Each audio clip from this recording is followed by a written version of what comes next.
Hello, my name is Amrou Awaysheh, and I'm going to be talking to you today about our personal social responsibility and the impact that you have on the environment and society. By the end of the talk, I hope that you'll be able to think differently about how you buy, use, and dispose of products. I want to tell you what I've learned during the past 15 years of working with companies with the hope that some of it can be valuable for you in your daily life. Hopefully, we can start to make an impact on the world we live in and take more steps towards sustainable development. I want to show you a picture from about 150 years ago. It's a pile of bison that was slaughtered, and we almost killed off that entire species. We probably look back at that and question, what were they thinking? Didn't they see that this isn't sustainable? That picture probably makes a lot of you cringe and think that there's no way we would do anything similar today. Now, let's look at a few more recent pictures. I wish I could say these pictures are from a long time ago, but these are recent pictures of how we are destroying our future. I wonder if 150 years from now, when people look back at what we've been doing, they'll also shake their heads in disbelief. Sustainability can be a large topic and it can seem confusing, so I think it's important that we first define it. We typically consider sustainability as the ability to create and generate financial value while still having a positive impact on the environment and society. But understanding how we measure this and the trade-off between the different categories is the difficult part. There are many ways to measure a company's sustainable performance. One of these ways is the United Nations Sustainable Development Goals, or UN SDGs. These SDGs represent a universal set of aspirations that we can all work towards to help make progress on sustainable development. So we often hear from companies about what they're doing to improve sustainability along these dimensions. How they are taking specific actions and making a difference. Unfortunately, sustainability is not a black and white concept. It's a rainbow full of colors and shades. A company that might be acting sustainably on one dimension might not be doing anything on another dimension, or might be acting unsustainably on a different dimension. Companies play a large part in sustainability, but in reality, it's in companies' best interest to ensure that they are being sustainable. There's a lot of academic research out there that shows the positive impact of sustainability and the real impact it can have on financial performance. It's a win-win for businesses and the environment. Research has shown that companies that adopt sustainability practices outperform their peers in the stock market. Companies that implement sustainability in their operations have lower costs, are more resilient, have more responsive supply chains, and have higher profits. Finally, we know that customers are willing to pay a premium for products that come from sustainable companies. With all these examples out there, why don't all companies act sustainably? Really, it comes down to a lack of information and a misalignment of incentives. I'm going to show you how both these things have an impact on us as individuals as well. We often question why companies don't engage in sustainable practices. We try and classify them into different groups. Good companies and bad companies. We start thinking about the people that lead these organizations. We want to vilify the leaders of these organizations. But are they inherently bad people? I really don't think that most companies have leaders that are genuinely evil or genuinely bad people. I'll concede that there might be some bad apples out there, but for many companies that are not acting sustainably, it's simply a lack of information or a misalignment of incentives. I want you to think of one of the most iconic evil managers out there, Mr. Burns from The Simpsons. Now, we do know that he does engage in a lot of shady behaviors, but that's because it enriches him. There are policies in place that make him more money, so he acts that way to become richer. Now, let's think of Mr. Burns going to a hotel. For the vast majority of hotels, you don't get charged for the water and electricity that you use when you're in the room.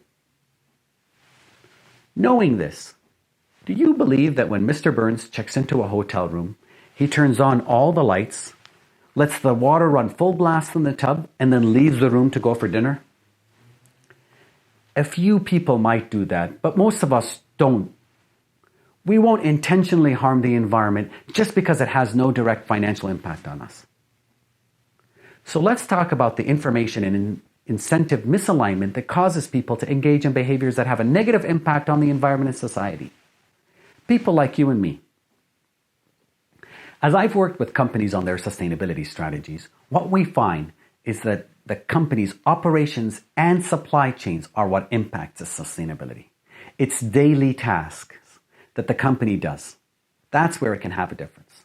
We can apply these same principles to ourselves. Think about how you go about your daily lives. The day-to-day tasks that you have and the way you go about your life can have a large impact on your sustainability. I've learned that instead of thinking of sustainability as a large nebulous idea, we can break it down into 3 simple questions. Once we ask these questions, we can get a better understanding of the impact of what we're doing.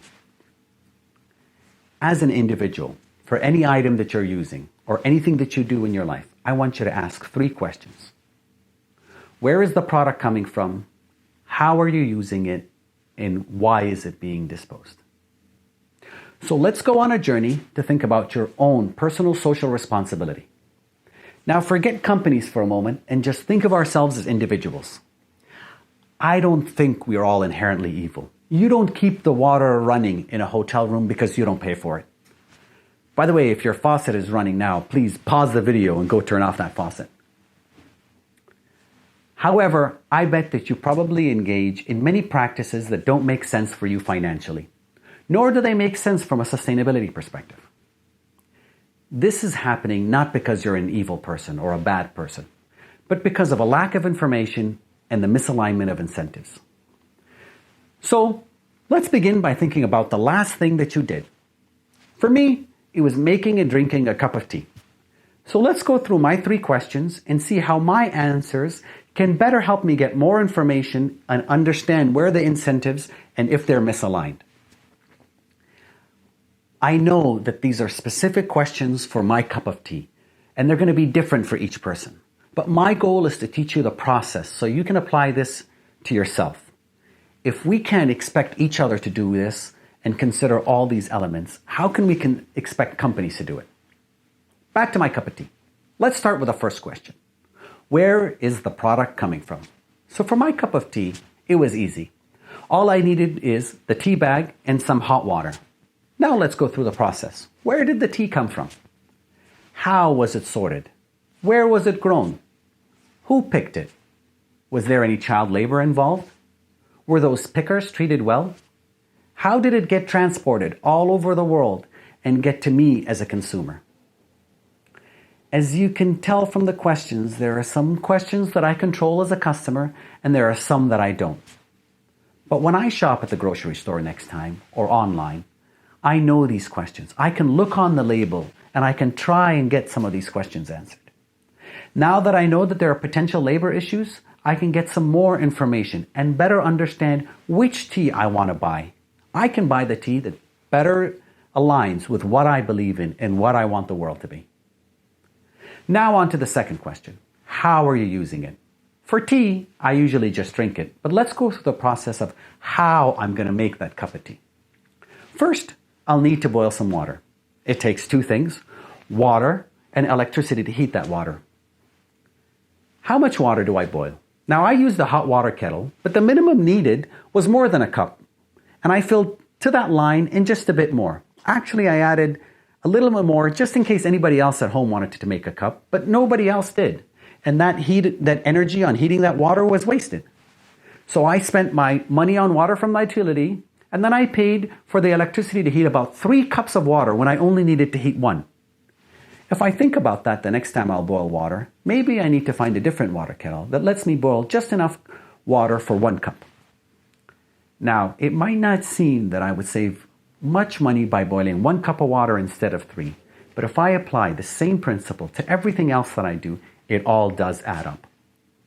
We find that about 50% of the energy consumed in business manufacturing facilities is wasted on processes that don't add any value. What are the processes that you do in your personal lives that don't add any value? Imagine if you could reduce your water and electric bills by 50%. We're not done with the how. How many people are worried about global emissions? Do you know where your electricity comes from? How it's generated? Some people have solar panels to generate the electricity. So they boil that cup of water with solar energy. For many of us, our power comes from the utility provider and the grid. But you can still find out what the source of electricity is. Utilities tell you how they generate the electricity that they sell you. Now that you know where it came from, do you want to change some of your energy to more renewable energy types? Many utilities have programs that give you the option to buy renewable energy directly from them. On to the last question. Why is it being disposed? Think about that extra water that I had in the tea kettle. What should I do with it? Should I flush it down the drain? Most of us do that, but I have 2 cups of perfectly good water in that kettle. It's actually pretty warm. Can I or someone else reuse that the next time they make a cup of tea? The water will take less energy to boil since it's a little bit warm. Today in the world, 1 in 3 people lack access to water and sanitation. That's over 2 billion people. 1 in 3. In America, the average family uses 300 gallons of water per day at home. 300 gallons of water per day. We waste a lot of water. And better understanding of how we use it will help us in making sure this natural resource lasts a lot longer. Back to my cup of tea and my last question. Why is it being disposed?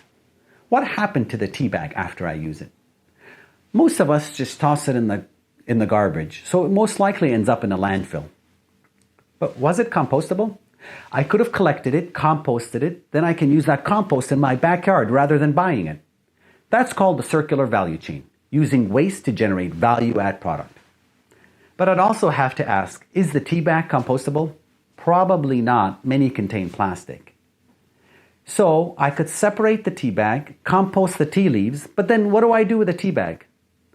What about the plastic packing that the tea bag came in? As a society, we consume a lot of plastic and we don't recycle nearly enough of it. What we do recycle rarely ends up in value-add products again. Like most, I toss many things in the recycling bin. I might feel better because I think somehow it's going to get recycled. But in reality, it just ends up in a landfill. Like many people, I hope that what I toss in the recycling bin somehow magically gets recycled. This happens so frequently that there's actually a word for it. Wish cycling. People put things in the blue bin because they wish for it to get recycled. But unfortunately, it doesn't. If you look at the bottom of all plastic containers, they have a number inside the recycling symbol. That's the number for the type of plastic that's used. In America now, typically, only plastic types 1 or 2 get actually recycled. The rest end up in a landfill or river. Even of the type 1 plastics that can be easily economically recycled, only 21% of those plastics are actually recycled today. So most of what we put in the blue bin ends up in a landfill. Think about that the next time you wish cycle something. Actually, I hope you think about that before you use or buy a product. In 2018, Americans generated about 4.9 pounds of waste per person per day. That comes to almost 1,800 pounds every year per person. Less than a third of that gets recycled or composted, and over half of it ends up in a landfill. At that rate, a person generates almost 70,000 pounds of waste over their lifetime. Think of the Empire State Building for a moment. The generated waste that ends up in a landfill from only 9,000 people over their lifetime would completely fill the inside of the Empire State Building. A garbage can that size should make you shake your head. Now, I pay my electric and water bills, so reducing my consumption of those will make me spend less. I can think differently now and act in a better way, making the world a better place and saving me money. That's easy. You can all change your actions. But I want you to think about the incentives for a moment. I pay a flat rate for disposing my garbage at home, like most people. So in reality, it doesn't make a difference to me financially whether I compost that tea bag or not. Does it really impact me when that tea bag ends up in a landfill? What happens when it blows away and ends up in the ocean? Is that my tea bag that ended up in the wildlife? That information is incentive enough for me to change how I personally act. My goal wasn't to give you the answers. I just want you to consider and think about my 3 questions as you go about your day. Could thinking about the answers to these questions change what you do? What impact do your actions have on society and the world overall? Many of us worry about getting the perfect answer, no matter how small the problem we're fixing is. We just need to make sure that we have that perfect answer before we start doing anything. We need a different approach to tackle the sustainability problem. What I want you to leave with is the frame of mind to better understand the impact that you have as an individual, as a person. Our impact on the environment is moving at such a pace that we really need to start acting to address this problem now, before we have all the answers. So let's tackle the larger problem even if we don't have all the answers. Don't worry about getting the perfect answer. Just make sure you're moving in the right direction. I might not be able to get 100% renewable energy to power my house, but maybe I can get 50%, 30%, 20%, anything is better than zero. I might not be able to fully recycle everything that I use, but I can reduce my impact. I can buy products in reusable containers rather than wish cycle. Small changes like this can have really oversized impacts. I hope I've helped give you a better understanding of sustainability. If we break this complex subject down into simpler components, perhaps we can have an impact. Now that you know the problem, I want you to start being part of the solution. Just remember the 3 questions. First, where is the product coming from? Second, how are you using it? Third, why is it being disposed? Thank you for your time, and I hope we can make the world a better place for all of us.